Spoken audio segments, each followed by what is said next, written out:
ईश्वर की उपासना में 5 चीजें हैं। ये अब आप पूछ लीजिए अपने आप को, 5 आप करते हैं कि नहीं? नहीं करते हो तो आज से ही आरंभ कर दीजिए। और मैंने 100 बार कहा है कि जब आप हमारी कथा सुनने को बैठे तो कम से कम अपने हाथ में कागज और कलम लेकर के बैठे। कथाएं तो मैंने 700 से ज्यादा गाई हैं, लेकिन 5 बातें पहली बार बता रहा हूं।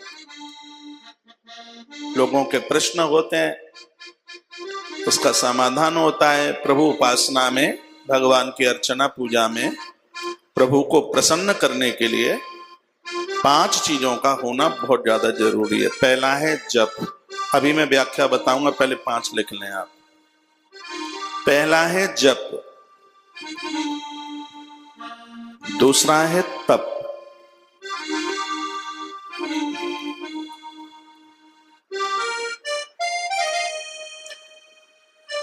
जप लिख लीजिए। किसी भी देवी देवता के आप भक्त हैं, कोई भी हो, कोई भी देवता है, अपने देवता का जप आप जरूर नित्य कीजिए,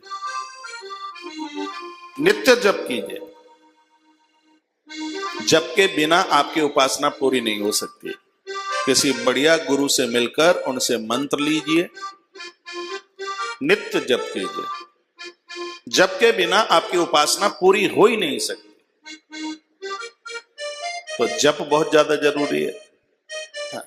चतुष्टय अंतःकरण शुद्ध होता है जप करने से। चतुष्टय अंतःकरण में 4 चीजें होती हैं, मन, बुद्धि, चित्त और अहंकार।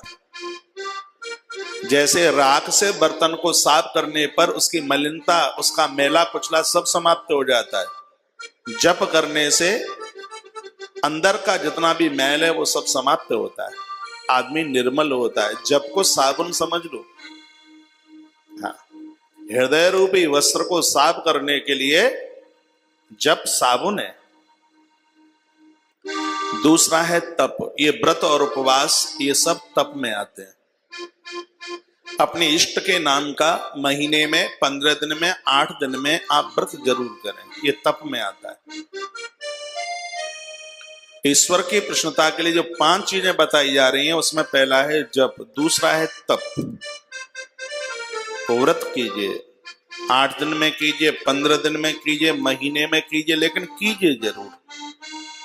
सिर्फ फुल्का छोड़ने का नाम ही व्रत नहीं है। जिस दिन आप व्रत करते हैं, आपका इष्ट आपके चित्त में हो। तो पहला हो गया जप, दूसरा हो गया तप, तीसरा है ध्यान। जिस भी देवता के आप भक्त हैं, अपने उस देवता की लीलाओं का स्मरण कीजिए। जैसे भगवान कृष्ण है, मान लिया जाए हम गोविंद की धरती पर बैठे हैं, ध्यान कीजिए कि भगवान कितने दयालु हैं। कंबा दयालुम सडम ब्रजेमा, पूतना विष देने को आई है, उसको ये गति देते हैं। हाँ, शंकर के आप पुजारी हैं, ध्यान कीजिए भगवान भोलेनाथ कितने सरल हैं, दुनिया को अमृत पिलाते हैं और स्वयं जहर पीते हैं। उनकी गुणवत्ता का ध्यान कीजिए, उनकी लीलाओं का ध्यान कीजिए। हम किन्हीं संत गुरुजनों से हम जोड़ते हैं तो हम उनके किए गए कार्यों का ही तो ध्यान करते हैं।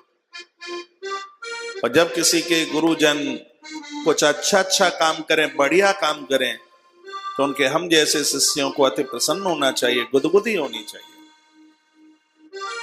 ध्यान, ये भक्त के लिए कोई चीज हैं, उनकी बात मैं आपके बीच में रख रहा हूं, और ये नित्य कीजिए। पहला है जप, कोई मंत्र जपिए। दूसरा है तप, अपने भगवान के नाम का कोई न कोई व्रत कीजिए। और कितना भी कोई व्यक्ति पेटू क्यों ना हो, कितना भी भूख सहन करने वाला, जिससे बिल्कुल भी भूख सहन ना होती हो, आप सबको पता है कि भीम को आहार चाहिए, अन्न के बिना भीम नहीं रह सकते। लेकिन धन्य भीम वर्ष में एक व्रत ये भी बंदा करता है, निर्जला एकादशी, उस दिन पानी भी नहीं पीता। स्वास्थ्य को ठीक रखने के लिए 8 दिन में 1 दिन भूख हड़ताल हो, स्वास्थ्य ठीक होगा, पेट में गैस नहीं बनेगी, पेट फूलेगा नहीं, खट्टी डकारें नहीं आएंगी, उबासी नहीं आएगी। और अपने इष्ट के हिसाब से कोई दिन चुनिंदा कर लीजिए। और व्रत में नमक छोड़ने की बहुत बड़ी महिमा है। तो व्रत में नमक छोड़ने की बहुत बड़ी महिमा है। और विस्तार से मैं बताऊंगा, आपको निवेदन करूंगा क्योंकि हमारे पास में बहुत समय, जो मुझे बाहर टेलीविजन पर सुन पा रहे हैं उनको मैं एक सूचना और दे दूं। ये कथा अनवरत हो सकता है महीनों तक चले, तो टाइम इसका यही है 11 बजे से लगभग 1 बजे तक। इस समय आप लाइव टेलीकास्ट सुन रहे हैं बिल्कुल। तो भक्तों से यह मेरा मिलना लगभग 80 दिन के बाद टीवी पर हो रहा है। 80-82 दिन हो गए हैं। ग्वालियर के बाद वहां से लाइव टेलीकास्ट हुआ था, 24 फरवरी को कथा पूरी हुई थी। उसके बाद में आज मिलना हो रहा है और मुझे तो ऐसा लग रहा है कि आप बिल्कुल मेरे ठीक सामने ही बैठे हैं। भगवान बहुत जल्दी कृपा करेगा, लॉकडाउन भी खुलेगा, बीमारी भी खत्म होगी। प्रश्न किए जाते हैं कितनी बड़ी आपदा, इतनी बड़ी दिक्कत और परेशानी कैसे चल करके आ गई। जब मानव भगवान बनेगा तो यही होगा।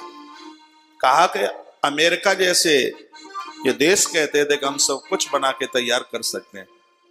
कैसे कर दोगे? आप कोको कोला बना दोगे, आप पानी नहीं बना सकते, नहीं बना पाओगे।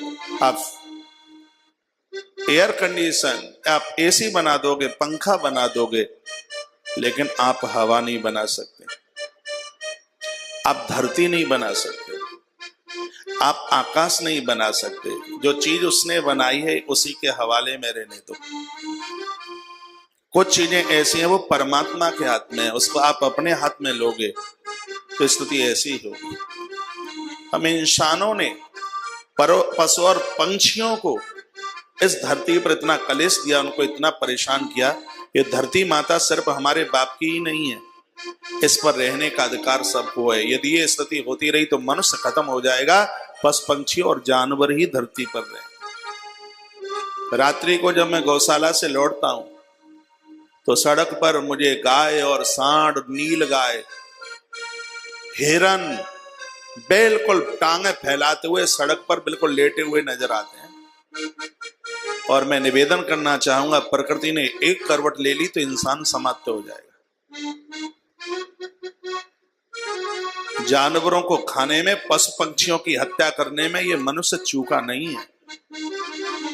प्रकृति नाक दम तक परेशान हुई है। अभी तो ट्रेलर दिखाया है, यदि लोग नहीं सुधरे तो फिल्म पूरी बाकी है। हाँ, अभी तो सिर्फ थोड़ा संकेत ही है, इसलिए हमें और आप सबको बदलना पड़ेगा।